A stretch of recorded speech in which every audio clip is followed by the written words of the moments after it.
I guess, Corey, just where do you feel that, things didn't go the way that you guys hoped this season?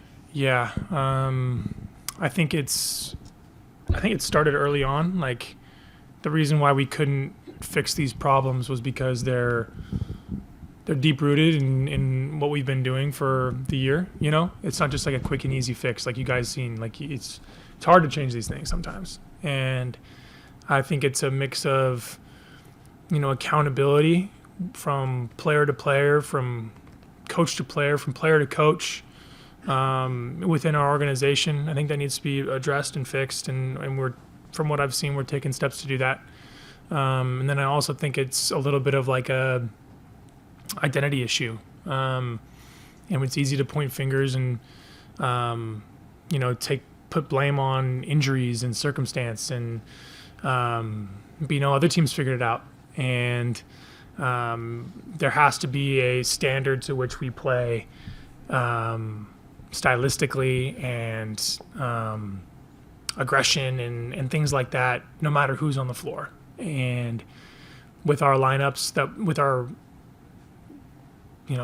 so many different lineups we put on the floor throughout the year because of those injuries, not having anything to kind of fall back on and really trust as far as this is the way we're going to play all year long, no matter what, kind of did us in. You saw a lot of just kind of floating around and guys doing whatever, when in reality that's just not what wins. So we're definitely going to take some steps to improve that this offseason and be better next year. Early in the season, you guys talked about accountability, people, in the film room, saying, hey, player A, you got to do this, things like that. Do you feel like that just waned as the season went on? Yeah, it's hard to do the right thing all the time, and when in tough conversations and accountability and being uncomfortable in conversations is like it's a hard thing to do over and over and over again. It's a much easier thing to just kind of let things slide. And when you get a team full of guys who don't really, no, you're good, don't really care about their feelings getting hurt and just want to win, that's when you can unlock something really, really special. And that's something that, is not unique to our team. There are teams across the entire league that struggle with that too. And I think it's a majority. It's not, there's a minority of teams that are okay with accountability, and, it's a commitment to doing the right thing over and over and over again. And it can be boring and it can be tough, but it's just what you have to do. It's the price of winning. Can you expand on the idea of not using injuries as an excuse or not taking the proper lessons from that experience? Yeah, I think injuries are a part of the game, and it happens to everybody. It happened to me this year. It happened to Brad. It happened to Kuz. It happened to KP. Like, it happens to everybody. And going in that there's going to be injuries, and part of your contingency plan as a team is to budget for that. And guys need to, part of that is what happens before the injuries occur. Guys need to know exactly what they're supposed to do on the floor at all times. And, when guys do get hurt, there's a shift in what you need to do on the floor. And there's got to be better communication amongst players about that, from player to player, and communication from coaches to player and players to coaches. And it's across the board. And I just think that a lot of the times this year when guys dropped out, everyone kind of looked around and was like, okay, it's my time to go. And I was guilty of that too. And when in reality, there just needs to be a collective effort to reassess, in the moment. Okay, this guy's hurt. What needs to change? You change this, I'll change this. We all change that. And you can absorb injuries. And teams make, you see teams that win 50, 60 games a year. They're really good at absorbing injuries, and that's part of it. You rated as a elite three-point shooter this year in terms of percentage. Obviously, the potential always seemed to be there. Did you get to that point a little quicker than expected, maybe? And just how do you build off of that percentage that you did put up? Yeah, well, I appreciate you saying that my shot map looked like a produce section. That was cool. I enjoyed that. But no, for me personally, like, I expected it. Like, it looks really green. Like, the shot chart looks green, so the produce section. Yeah. No, I picked it up. Yeah. Made me feel pretty good. But honestly, Chase, for me, like, I expected it earlier, and I always have known how good of a shooter I was, and I struggled so much last year when I wasn't shooting well. It's like you're like, who you are is being stripped from you, you know, and like I've always shot the ball well. Why am I not shooting this well? And I'm like spinning my wheels and running myself into the ground trying to figure it out. And this year, dealing with number one, bad slumps and bad stretches and not worrying too much about them was a huge key. Trusting that I would always, you know, no matter how many shots I took during games, whether it was 2 or whether it was 12, they're all good shots, and everybody wanted me to shoot them. And whenever I did, it was a good thing for our team. Like reminding myself of that over and over and over again kind of helped me, you know, feel confident. And all of a sudden, when you catch that ball and it has that energy and you feel great about it, that hoop just seems a little bit wider, and ball goes in more often, and it did. And for me personally, behind the arc this year was a huge success in all facets: moving, catch and shoot, dribbling, on and off the ball. It was a success. Corey, how will your summer be structured? And by that I mean, how much time do you take off? Where do you go? When will you start working on things? And what will you work on? A lot of things to touch on. Summer's going to be structured a little bit differently for me because I have a very large personal event in July.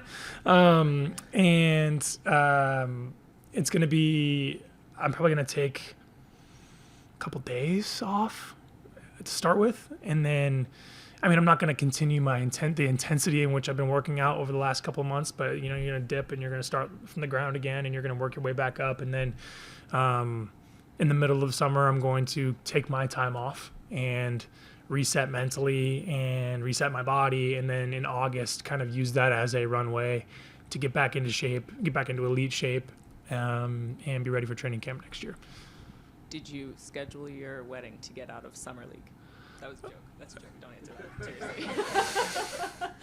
When you do return to working on your game in August, what are the on-court aspects you want to I think shot creation for me is going to be at a premium, and it's not the shot creation that I think a lot of people think of. It's just like coming into this year, like, you know, excuse my language, but like I'm an O guy. So like what I mean by that is when the ball gets passed to me and I'm ready to shoot, teams are like, you know, and so every team is going to be running me off the line, and I have to create shots off of that.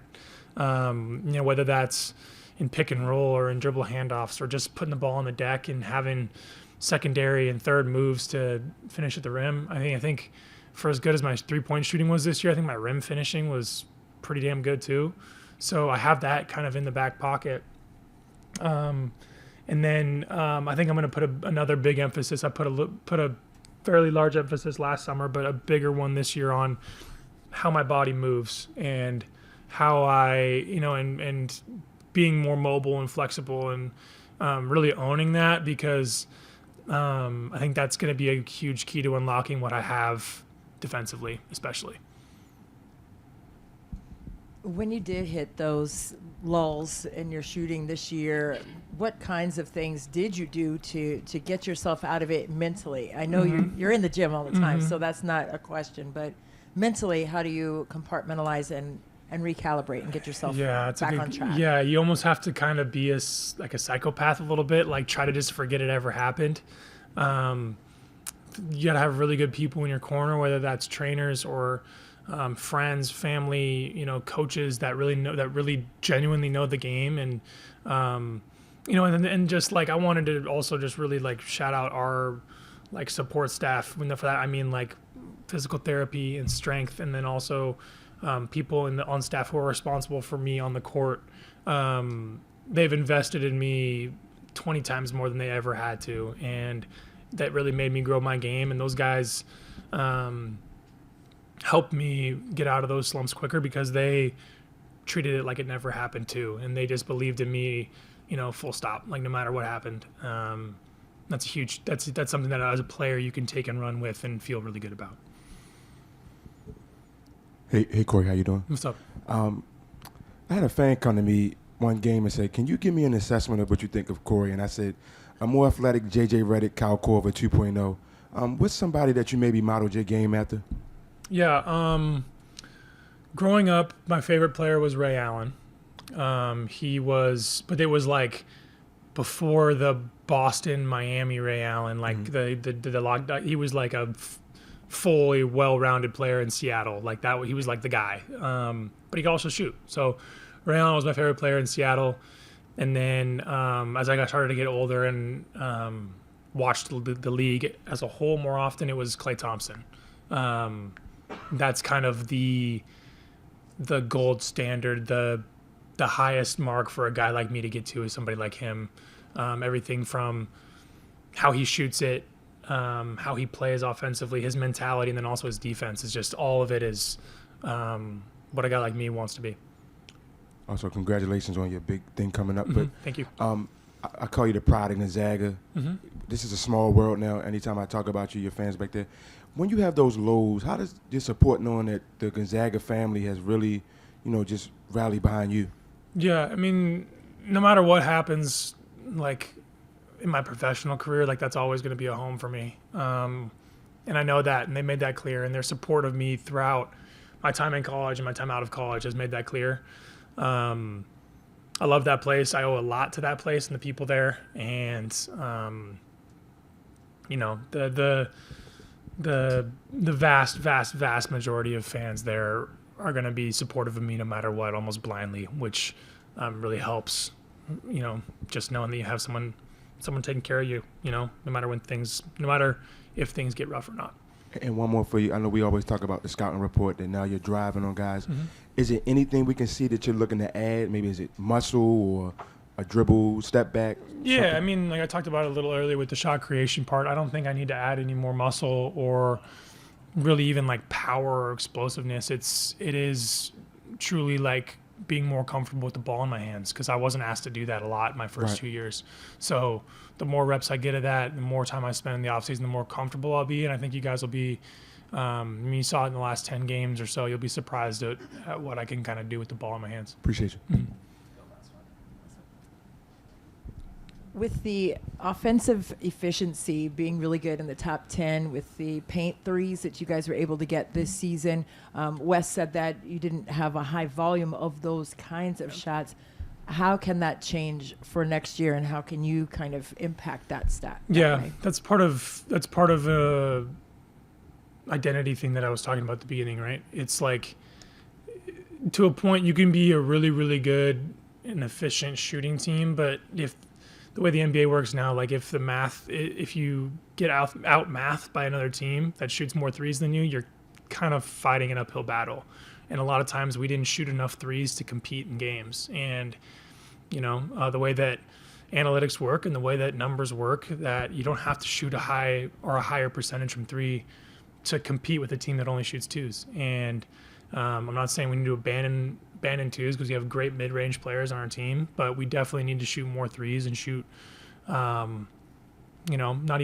just need to shoot more threes next year. And the way we can create those is a matter of coaching and a matter of buy-in from our players. But there's no way you can compete in the NBA, shooting a low level of threes unless your defense is otherworldly.